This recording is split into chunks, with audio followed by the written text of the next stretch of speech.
Okay, we live, baby. We live. Hold on, let me get my. I'm on live. I'm on live. Just sent you a live message. See here. So I am interviewing Kyle Wright, aka the Super Savage. Just messaged him. He should come back. This messenger room is totally different than what I'm used to.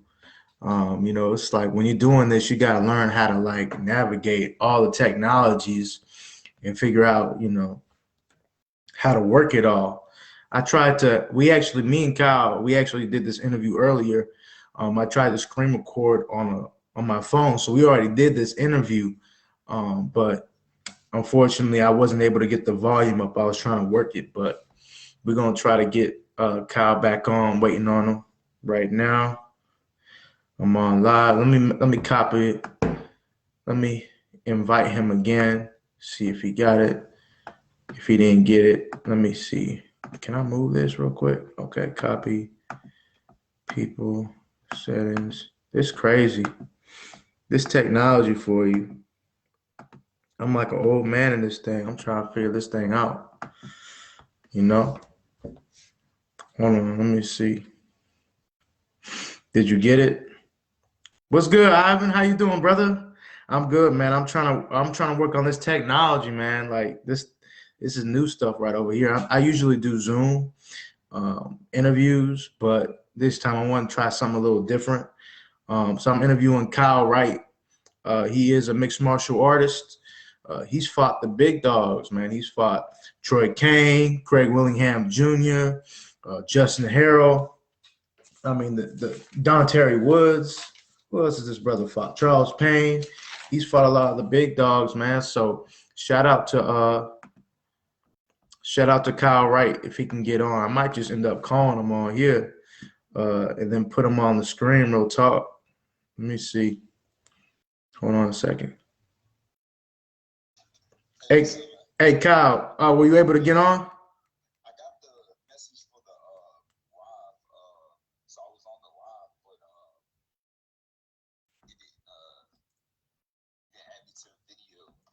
Word. Let me see if I can try to add you. Hold on a second. Share your screen. Nah, ain't it. Yeah, he is the real deal, man. I'm gonna try to see if I can invite him. I thought I did invite you, man. I'm trying to figure this thing out. This technology for you. Hold on a second. Copy. Can you you know what, bro? I think what I'm gonna do is I'm gonna video call you on this phone, and then I'm gonna live you, and then So that's what I'm doing. I'm a video call you. So I'm gonna hang up. All right, let me see this real quick. Okay, cool. And then what I'm gonna do? Can you see? Can they see it?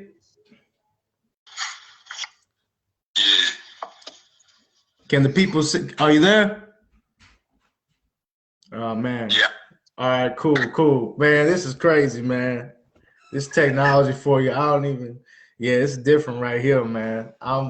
Hey, we're gonna work with it. So this is Kyle Wright. They call him Super Savage. This brother, he has fought everyone. Troy Kane, Justin Harrell, Craig Willingham Jr., the list goes on. He's fought everybody, man. Is there anybody in your weight class that you have not fought that's top tier? Man, like it's been a lot, man. It's been some tough battles. Like pretty much everybody I fought now are like doing good, are on the top of the food chain. Like Craig Willingham undefeated, Troy Kane undefeated, Tyus Thomas undefeated, Don Terry Woods undefeated. I fought killers. That's why I represent myself as one. Yes, sir. So you from Fayetteville, but you're living in Richmond right now. So just talk about Fayetteville and how Fayetteville shaped you as a fighter, as a man, and also living in Richmond. What is it like up there in Richmond? Because that's where I was born. So I got a lot of love for Richmond, Virginia. Nice. Yeah, man. Fayetteville, North Carolina. I loved it, man. I spent most of my years there. middle school, high school, wrestling years. And then I started my MMA career there as well. I started training with Joe Bishop. Basically taught me the basics. My jiu-jitsu, my striking, that was the basics. We used to roll for hours. It's crazy. Then he introduced me to the gym, literally a couple minutes from his house. And that's where I met Elias Bradley, Brad Morris, Rob Nilsson. That's where I started really progressing. And then Tanya Abu ended up joining the gym and started teaching jiu-jitsu. So that right there produced me as really produced the Super Savage. At first, it was the Savage Beast. Then I upgraded to Super Savage when I moved to Richmond, training with killers, Tyus Thomas, David Gladfeld. I really think that upped my game. Yes, sir. Yes, sir. So one of the reasons why we're talking to the Super Savage is because he's been going savage on social media. Okay, usually fighters, they don't be calling, especially in the local MMA community, they don't really be calling out fighters. You know what I mean? But in this case, Kyle had to say something in this message right here. He said, "If the number one guy won't fight me, then no one will fight me.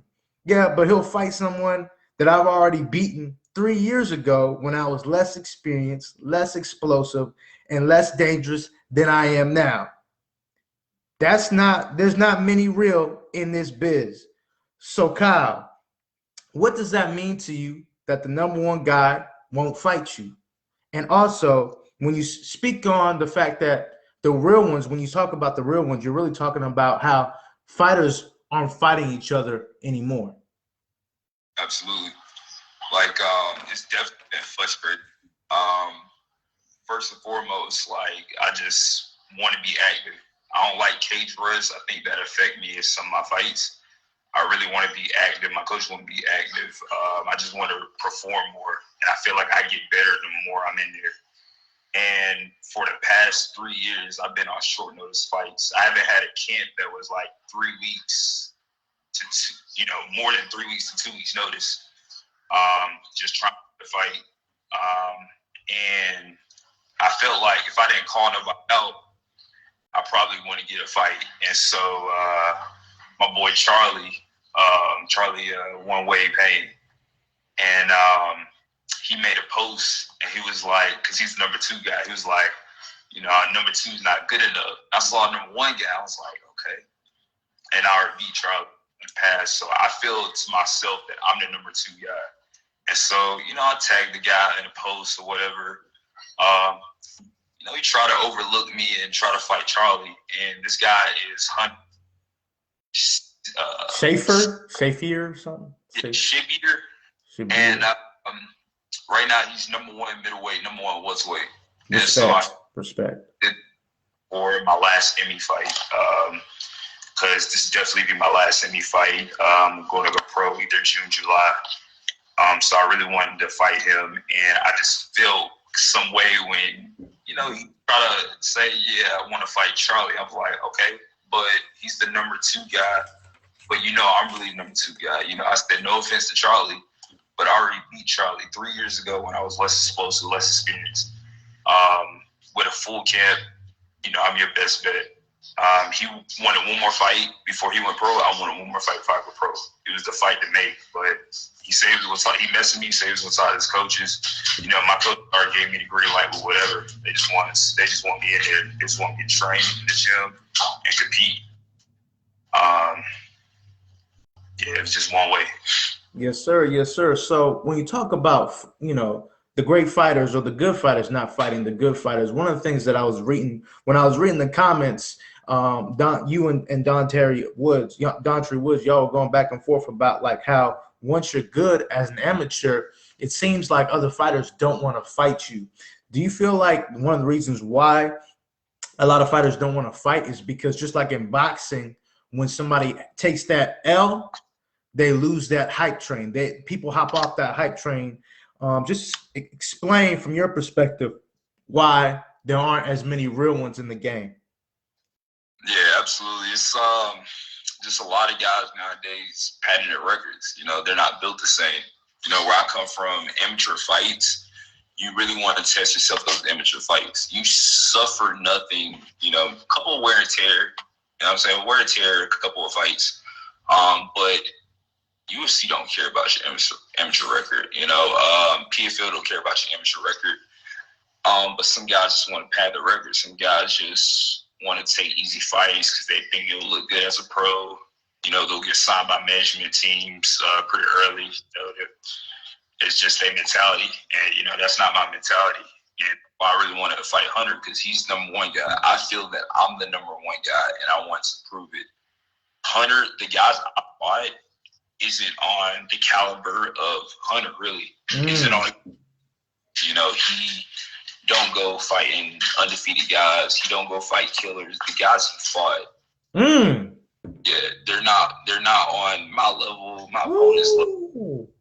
Opponents, you don't go in fighting 1-on-1 guys, 5-3 guys. Or I looked briefly. I was trying to fight him before I even looked up the guys he fought, but I wanted that fight because I knew he wasn't on my level. And I wanted that number one spot before I went pro to solidify me as, the number one guy. Well, you know what? That's one of the things that I really love about the fight game.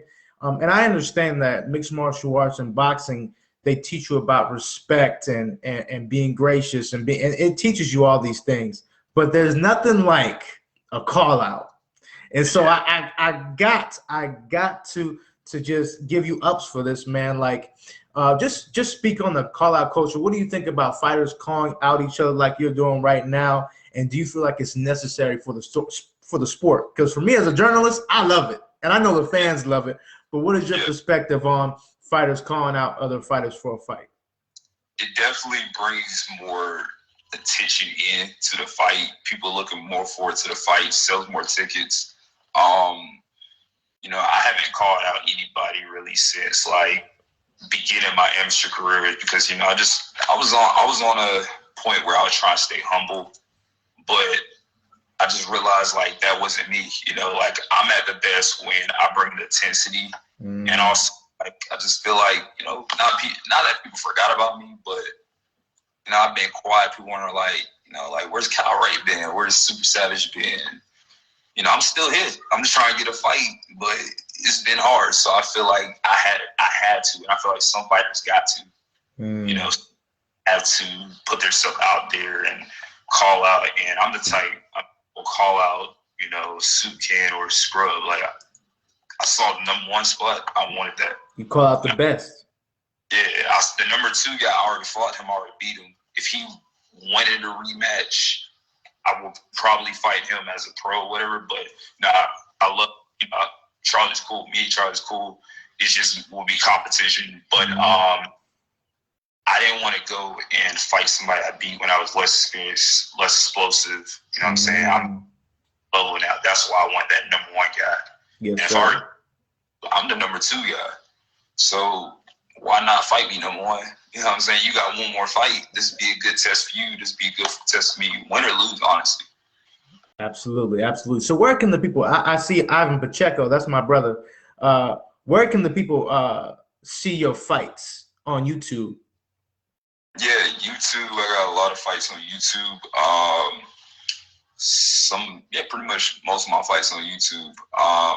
This fight coming up, I got a fight, not the opponent I want, but at least I got an opponent. This guy had, more heart to fight me than Hunter Seaguar. So May 8th, I got an opponent. When I get permission, I'm gonna announce it. Yes, sir. Also in Battlegrounds, correct? Oh yeah. Also in Battlegrounds, yes, sir. And definitely tune in. It's gonna be, I got a lot of heat that I've been holding in. Hey, man.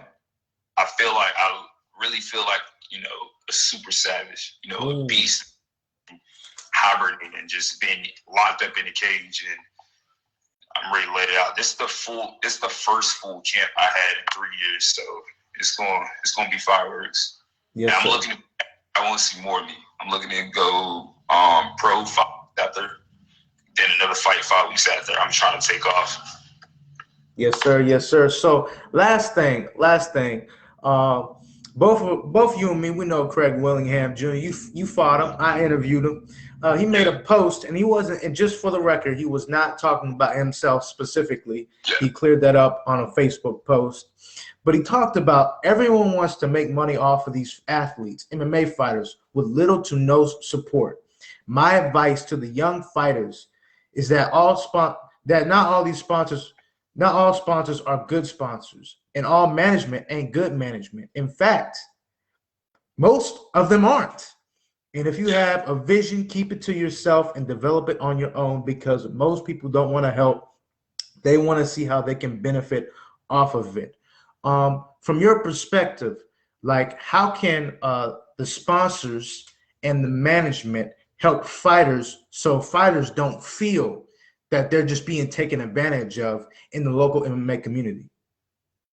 Yeah, definitely. Craig is smart. Luckily, he's blessed with good management. My teammates are blessed with good management, but some fighters not. I got messages from management that I kind of knew was like fishy, or sponsors that they'll make promises they can't keep. They'll try to make promises they can't keep, and it's all about supporting each other. You're a sponsor. We're there to show off your brand. Boost y'all up as well as y'all boosting us up. Help us, sell tickets, get us out there, help us with camps, because a lot of us, we're fighting and we're doing full-time jobs. Like, I work 12 hours. I got to work 12 hours and go to the gym after. Like, I can't go to the gym after.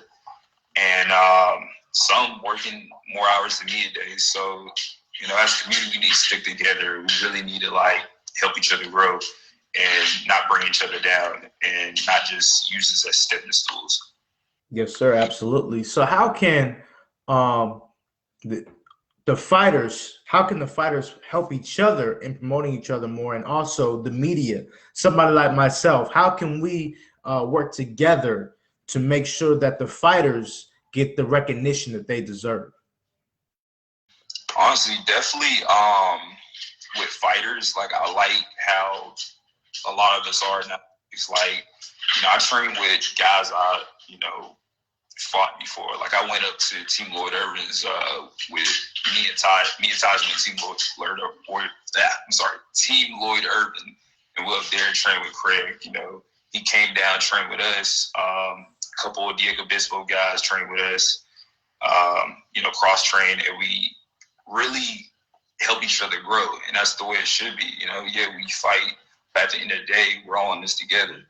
Even at pro, it's a hurt business, even more at pro. But you helping another fighter is also helping yourself. It's all about performance, the art, and then we go pro. Yeah, the money. We want exposure. We want people to get more invested into MMA, which honestly is one of the greatest sports in the world. Absolutely. Age, beating the hell out of each other. What's better than that? What I'm saying? Yeah, boxing. I love boxing. But you add in kicks, slams, chokes, it's crazy. And I'm really happy that a lot of people are getting more invested in it. Yes, sir. Yes, sir. And how can the media help the local MMA fighters get more exposure as well? How can I help? How can media members like me help? How can we help? You see, comments every night, and people calling each other out, and there's going to be a couple of guys that's want to not comment back, or try to run away from competition. I like how you want to interview me and let me get a little bit of stuff off my chest. A lot of people don't understand the situation and the stuff I've been through. And yeah, appreciate it. Absolutely. Absolutely. Appreciate you. So where can the people find you on social media? Of course, you can find Kyle Wright's fights on Spartacus Fight League, because that's where he fights a lot at. You can see him at Ultimate Battlegrounds. I'm gonna tell y'all what, He brings that super savage in the octagon. Last time I saw him fight, he fought Zion Tomlinson Sr., and I'm telling you, he put up a show. Those guys, they went back and forth. When you see Kyle Wright go super savage, it's the real deal. I'm telling y'all. Yeah, and with a full camp, it's going to be even more heat. You know what I'm saying? Like, I'm able to work past, you know, the injuries I get in camp. I got time to, like, really focus on my diet. So I almost feel like I didn't go in there 100%, probably not even 80%, because 3 weeks notice is not a lot of time. No. So I'm really show y'all what I can do, man. Show y'all why I think I'm the #1 guy. Yes, sir. Yes, sir. And I'm gonna be there. I'm gonna be there May 8th. I'm gonna interview you right then, man. After your victory, I'm gonna interview you. Oh yeah, I appreciate that, man. Absolutely. Hey, this is Kyle Wright. Y'all follow him on Facebook. Is that your sponsor that you got your shirt? Oh, nah. Total Nutrition shirt.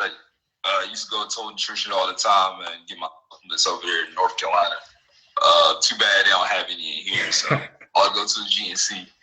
Yes, sir. Yes, sir. Well, I want to represent my good friend's brand, Intellectual Actionaire. Follow him on his page, Intellectual Actionaire. So, hey, y'all have a blessed one. Appreciate you, Kyle.